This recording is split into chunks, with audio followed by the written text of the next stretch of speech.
In the Pacific War, airfields were not simply pieces of ground, they were operational lifelines. A functioning runway meant reconnaissance, supply drops, close air support, evacuation of wounded, and the ability to project force far beyond the island on which it sat.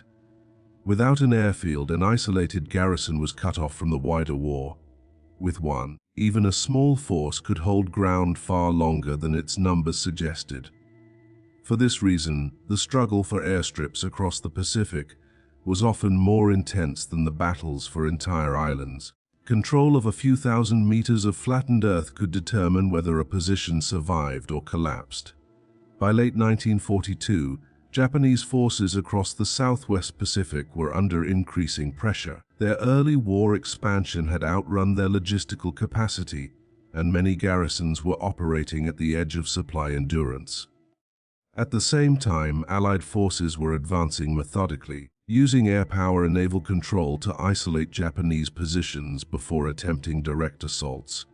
In this environment, Japanese commanders frequently attempted local counterattacks designed to seize or neutralize newly established Allied airfields before they became fully operational. One such airfield had been carved out of jungle terrain on a small island, whose strategic value lay not in its size, but in its location along key supply and reconnaissance routes.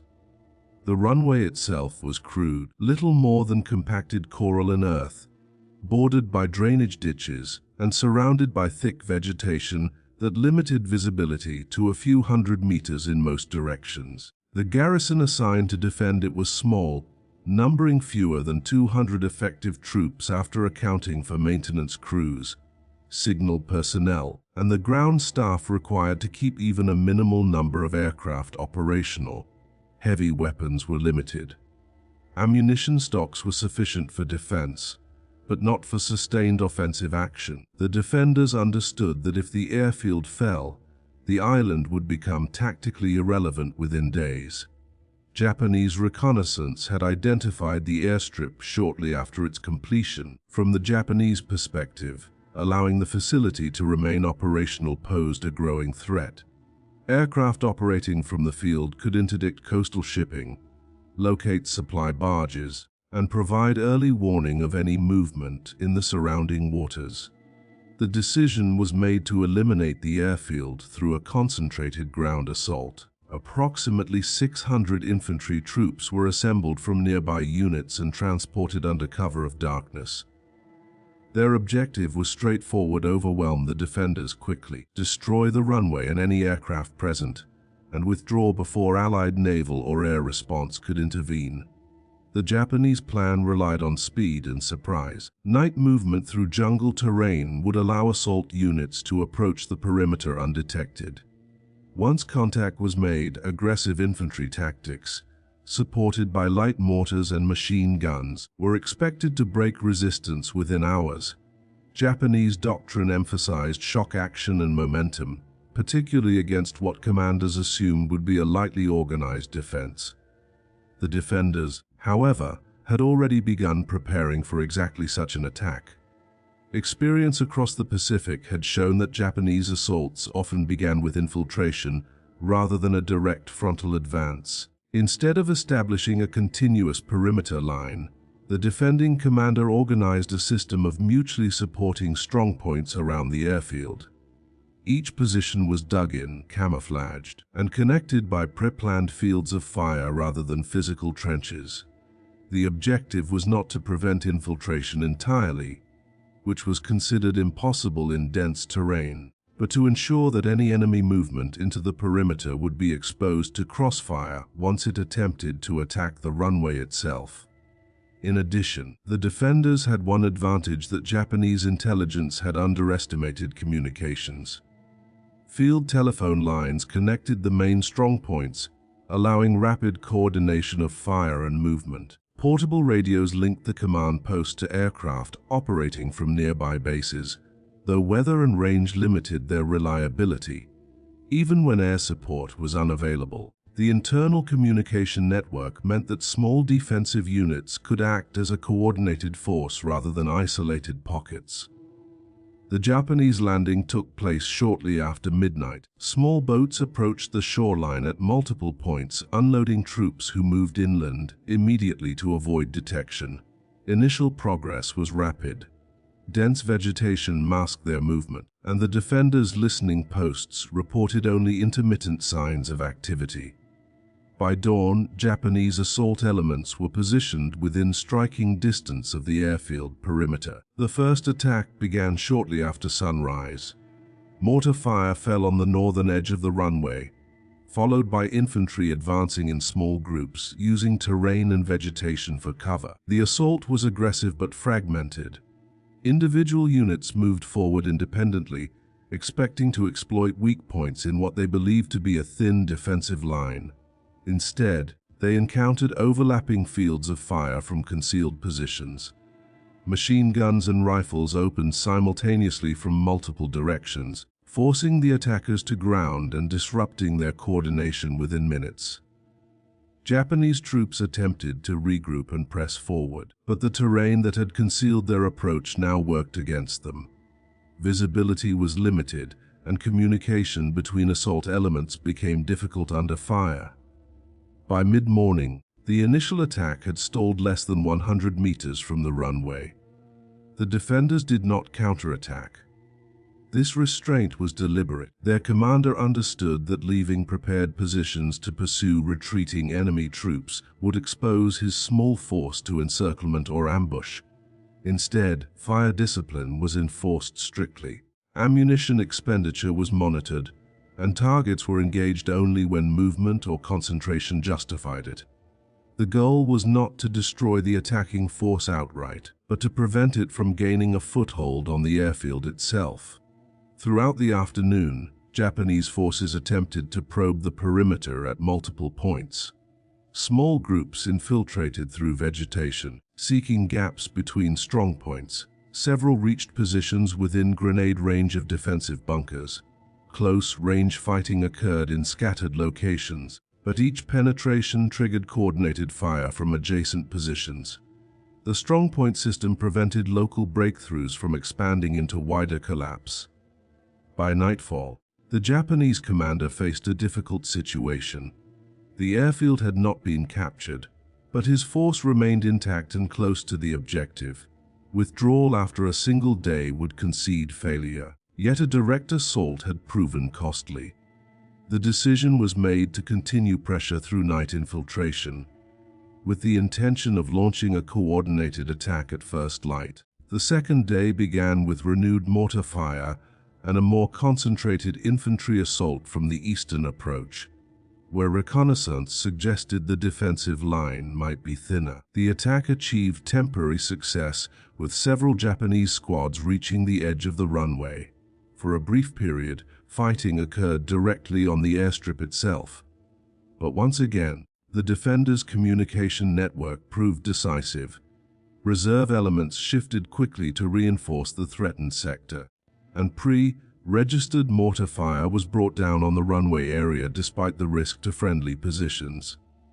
The attackers were forced back before they could establish a sustained presence. By the end of the second day, casualties on both sides were mounting. The defenders were exhausted and operating on limited sleep, but their defensive system remained intact. The Japanese force, meanwhile, had lost the advantage of surprise and momentum. Ammunition for mortars and heavy weapons was running low, and resupply by boat under Allied air observation had become increasingly dangerous. The third day would determine whether persistence alone could overcome the defensive advantage. Japanese commanders ordered a final concentrated effort, committing remaining reserves in an attempt to overwhelm the airfield through sheer pressure. Before the attack could fully develop, however, the strategic balance shifted. Allied reconnaissance aircraft, alerted by earlier radio reports, located the Japanese landing area. Naval gunfire and airstrikes began to target supply points and shoreline concentrations. The Japanese force now faced not only a defended airfield, but the growing risk of isolation and destruction. By the afternoon of the third day, the order was given to withdraw. Small groups began pulling back toward the coast, abandoning equipment and wounded in the process, the airfield remained operational. Aircraft landed that evening on a runway still marked by shell craters and scattered debris. The inability of 600 Japanese troops to capture the position was not the result of a single decisive moment. It was the product of defensive preparation, communication, fire discipline, and the strategic reality that an operational airfield could bring external support faster than an isolated assault force could sustain itself. What had begun as a mission expected to last hours had instead become a 3-day engagement that demonstrated a growing shift in the Pacific War. Numerical superiority alone was no longer enough. Against a prepared defense tied to air and naval power, even a determined force could be stopped by a garrison less than a third its size. By the evening of the third day, the tactical situation around the airfield had shifted decisively against the Japanese assault force. What had begun as a rapid strike intended to overwhelm a small garrison had turned into a prolonged engagement under increasingly unfavorable conditions. The defenders remained exhausted and short on sleep, but their perimeter was intact, their communication network was functioning, and most critically, the runway was still usable. That single factor altered the operational balance. As long as aircraft could land and take off, the airfield was no longer an isolated position, but part of a wider Allied system that could project reconnaissance, firepower, and logistical support far beyond the immediate battlefield. The Japanese force, by contrast, was operating under severe and growing constraints. The original plan had assumed a short operation followed by withdrawal. Supplies had been calculated accordingly. Ammunition for light mortars and machine guns had been expended heavily during the repeated assaults of the first 2 days. Food and medical supplies were already limited, and the number of wounded had grown beyond what the small medical detachments could effectively treat. More importantly, the ability to resupply from the sea had deteriorated rapidly once Allied aircraft began operating over the area. Small coastal landing points that had been used during the initial insertion were now exposed during daylight hours, and attempts to move supplies by boat risked interception. Japanese doctrine emphasized offensive spirit and persistence, but persistence required logistics. Without ammunition and coordinated fire support, infantry assaults became increasingly costly and less effective. By the morning of the third day, the attacking force still possessed numerical superiority over the defenders, but its combat effectiveness had begun to erode. During the night preceding the final day of fighting, Japanese units attempted another infiltration effort, moving small groups through the vegetation in hopes of penetrating the defensive system and attacking the airfield from within. Several parties succeeded in reaching positions close to the runway perimeter. One group managed to destroy a fuel dump using demolition charges, and scattered rifle fire broke out inside the defensive zone before dawn. However, these actions produced disruption rather than collapse, because the defenders' positions were organized as mutually supporting strongpoints rather than a continuous line. Local penetrations did not create gaps that could be exploited easily. Each infiltrating element found itself isolated once daylight exposed its position, and coordinated fire from multiple directions eliminated or forced the withdrawal of most of these groups. At first light, the Japanese commander ordered what would become the final large-scale assault. Remaining units were concentrated along the southern approach, where aerial reconnaissance had suggested thinner defensive coverage. Mortar fire was limited by ammunition shortages, but infantry advanced in larger numbers than during previous probes, attempting to overwhelm the strongpoints through mass rather than maneuver. For a brief period, the pressure came close to producing a breakthrough. Several defensive positions were forced to withdraw to secondary fighting holes after sustaining heavy grenade and small arms fire. Japanese troops reached the edge of the runway in 2 locations and attempted to establish firing positions from shell craters and drainage ditches. The defenders responded by committing their final reserves. Field telephone lines allowed rapid concentration of fire, and pre-registered mortar zones were activated once the Japanese advance crossed specific terrain features. Although the defenders' mortar ammunition was limited, it was used with precision, targeting areas where attacking units had begun to cluster. The engagement along the southern sector lasted nearly 2 hours. During this period, control of the immediate airfield edge changed repeatedly at the squad level. Several aircraft parked along the runway were damaged by small arms fire and fragments, but none were destroyed completely. The defenders' refusal to abandon prepared positions entirely prevented the Japanese from establishing the continuous presence on the airstrip that would have allowed systematic demolition. By mid-morning, the attack began to lose momentum. Japanese units had advanced as far as they could without coordinated heavy fire support, and casualties among junior leaders were beginning to affect command and control. Attempts to reorganize under fire were slowed by the dense terrain and the growing difficulty of moving wounded personnel out of the forward areas. The decisive shift occurred shortly before noon, when the first Allied aircraft arrived over the battlefield. Radio messages sent intermittently during the previous 2 days had finally reached a forward air command capable of diverting reconnaissance and attack aircraft to the area. Initially, the air presence was limited to observation. Pilots reported concentrations of Japanese troops near the southern and eastern approaches, as well as small boat activity along the coastline. Within hours, light attack aircraft began strafing and bombing identified assembly areas beyond the defensive perimeter. The psychological effect of air attack was immediate. Japanese units that had been preparing for another coordinated effort were forced to disperse into smaller groups to avoid detection and concentration. Movement during daylight became hazardous, further complicating any attempt to regroup for another assault.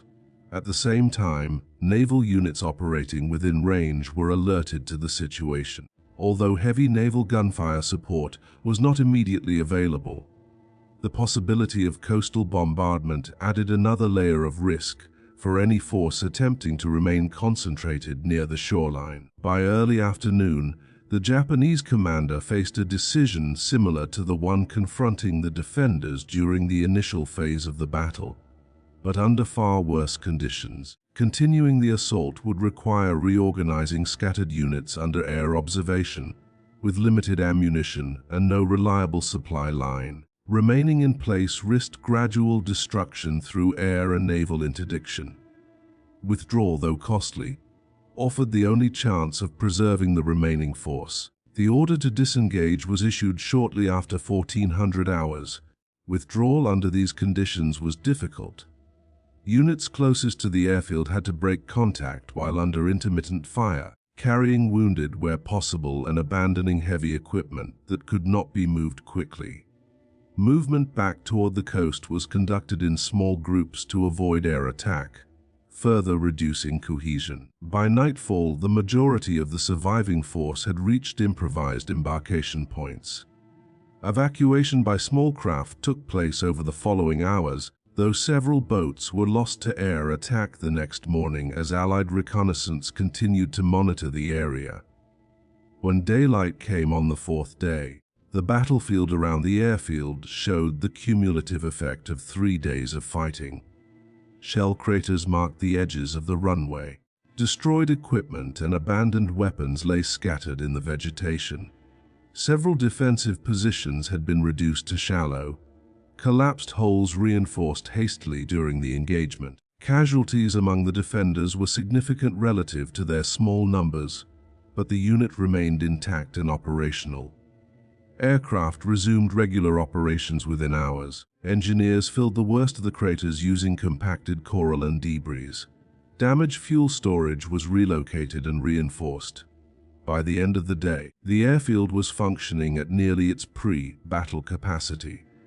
Within a week, additional defensive units and heavier weapons had been flown in, transforming what had been a vulnerable outpost into a more secure forward base. The failure of 600 Japanese troops to capture the airfield was not due to a lack of determination or initial tactical competence. The assault had achieved surprise, reached the perimeter repeatedly, and at several points came within meters of the runway. What prevented success was the combination of defensive design and operational context. The strongpoint system ensured that local penetrations did not collapse the entire defense. Reliable communications allowed rapid concentration of fire and movement of reserves. Strict fire discipline prevented the defenders from exhausting their limited ammunition during early attacks. Most importantly, the continued operation of the runway allowed the position to draw in external support before the attackers could achieve their objective. From a broader perspective, the engagement reflected a turning point in the Pacific War.